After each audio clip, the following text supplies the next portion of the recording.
What was that? What the hell was that?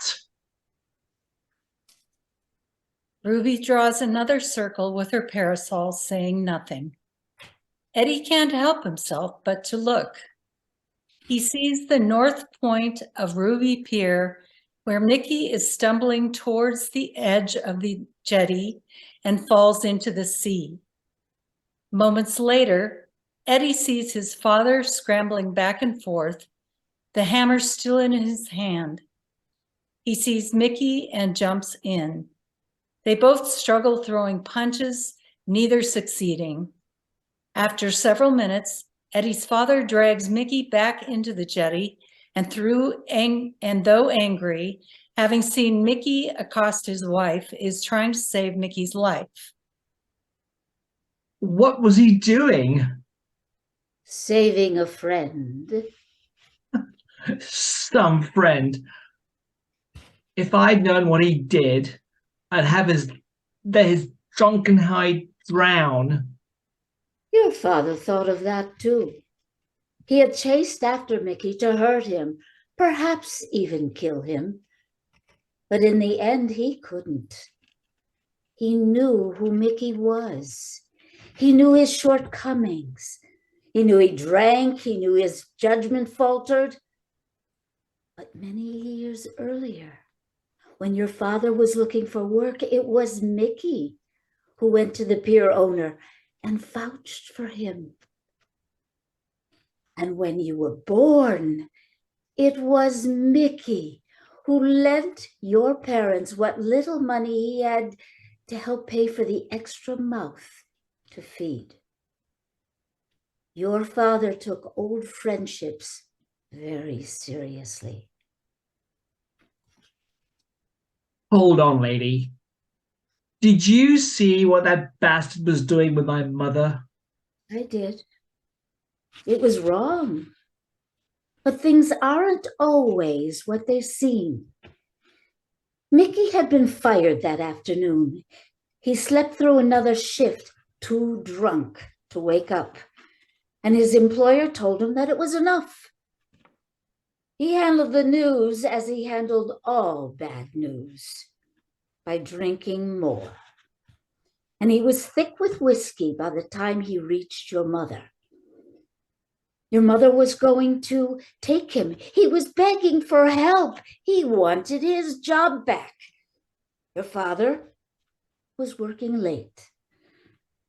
Your mother thought that she could take him, Mickey, to your father. Mickey was coarse, but he was not evil. At that moment, he was lost, adrift. And what he did was an act of loneliness and desperation. He acted on impulse. Your father acted on impulse also. And while his first impulse was to kill, his final impulse was to keep a man alive. That was how he took ill. He lay there on the beach for hours, soaked and exhausted, before he had the strength to struggle home. Your father was no longer a young man. He was already in his 50s. 56. 56. His body had been weakened. The ocean had left him vulnerable, and in time, he died of pneumonia. Because of Mickey? Because of loyalty. People don't die because of loyalty. They don't? Religion? Government? Are we not loyal to such things, sometimes to the death? It's better to be loyal to one another. So, what happened to Mickey? He died alone. A few years later, he drank himself into the grave. He never forgave himself for what happened. But my old man, he never said anything.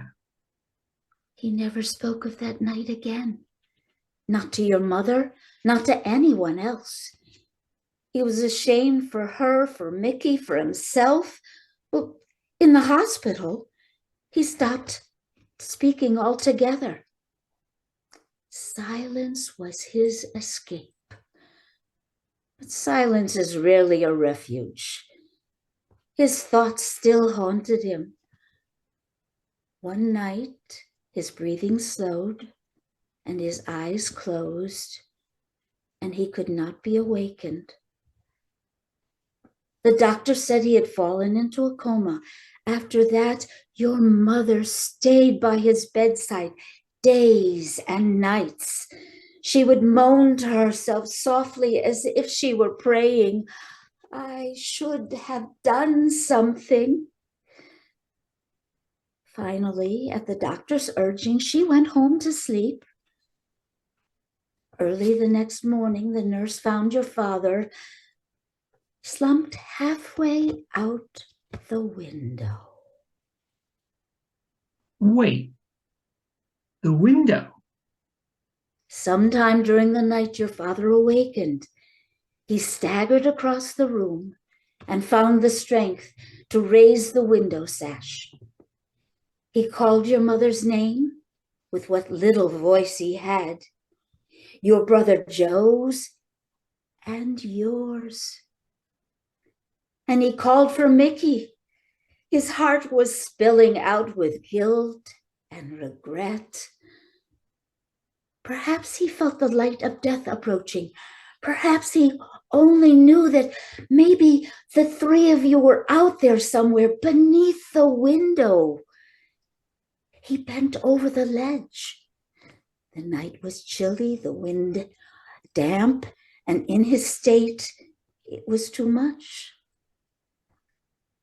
He was dead before dawn. Eddie falls back, stunned. He thought about the final image.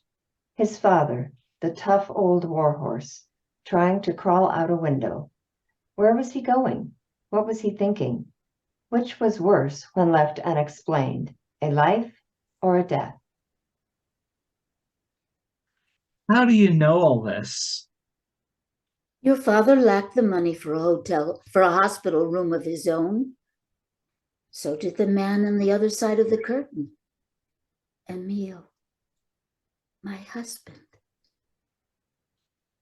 Then you saw my father Yes, and my mother? I heard her moaning on those lonely nights. We never spoke. But after your father's death, I inquired after your family. The hospital room has 2 beds. Next to Eddie's father is Ruby's husband, also close to death, having never recovered from the injuries he received fighting a fire that engulfed the fairground he had built for Ruby. Ruby from the past is seen sitting with her husband. Next day, Ruby from the past visits her husband, looks over the next bed, which is now empty. A nurse is making the bed. The scene changes to the outside of the seaside diner, where Eddie and Ruby are standing. There were 2 patients to a room. When I found out your father worked at the pier, I felt as though I had lost a loved one myself. The pier that bore my name. I felt its cursed shadow and wished again that it had never been built. I cursed Ruby Pier. I wished to undo any harm that it had ever caused. That wish followed me to heaven, even as I waited for you. I don't understand this old diner. This old diner is more than a place. It's a time when things were simpler. But those people inside. They were all hurt. Yes, accidents, fights, fires. I would have none of it. My heaven would be a place where anyone who ever suffered from Ruby Pier, even for one moment, even as I waited for you, even for a moment, it would be safe forever. Your father, too.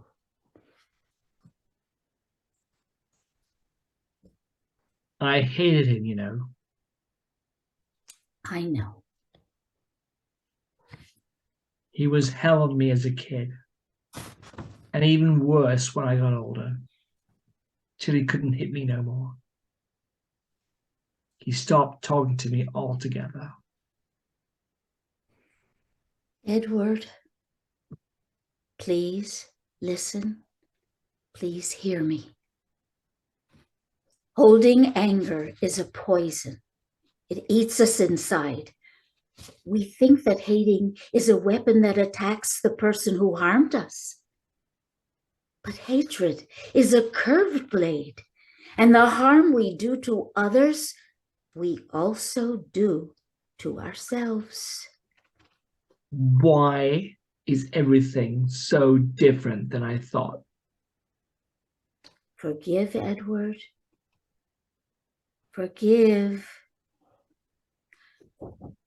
When you first came here, do you remember the lightness you felt when you first arrived in heaven?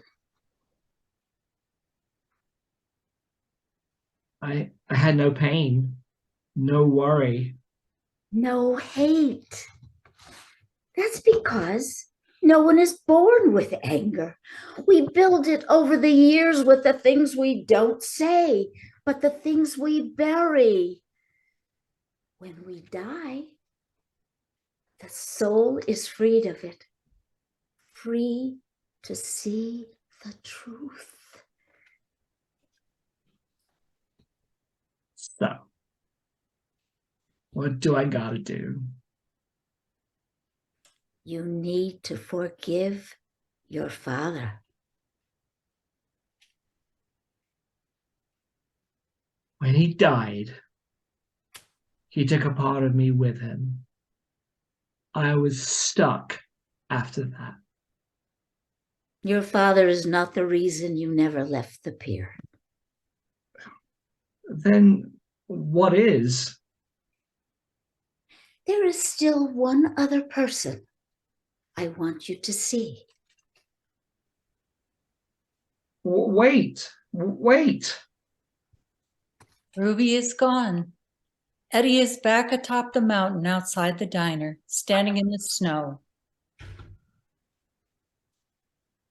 Eddie slowly walks to the diner, walks past Ruby, who nods approvingly.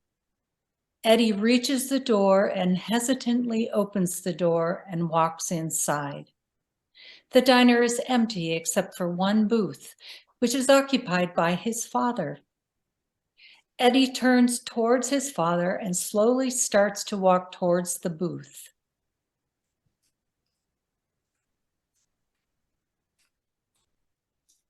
Dad,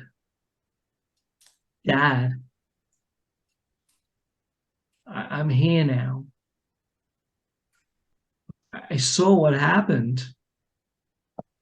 I didn't understand you. I still don't. Eddie reaches the booth. His father is drinking coffee. He is looking down and does not look up to see Eddie. Eddie sits down in the booth, facing his father.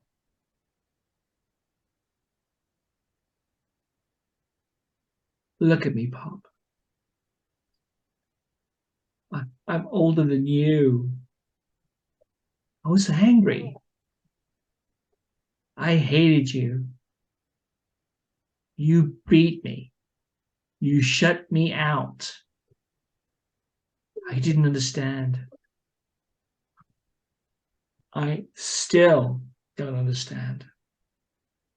Why did you do it? I didn't know, okay? I didn't know your life. What happened?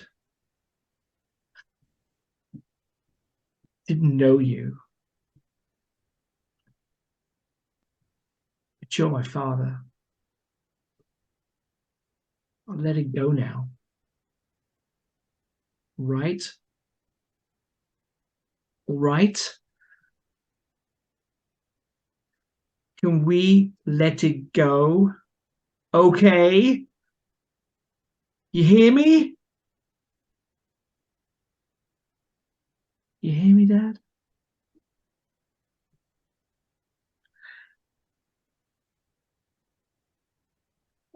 Forgive you, Dad. I forgive you. Eddie's father doesn't look up. He is deep in thought. Eddie reaches over and lovingly caresses his father's hand and feels his emotions through touch.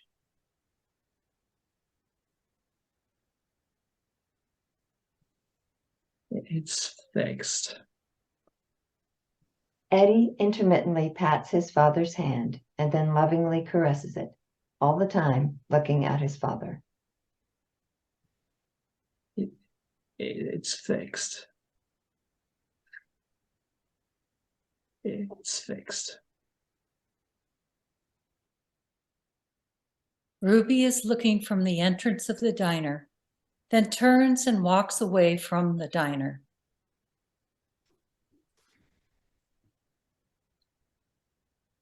This is the story of a man named Eddie, who lived and died and would one day himself share the secret of heaven, that each life affects the other, and the other affects the next.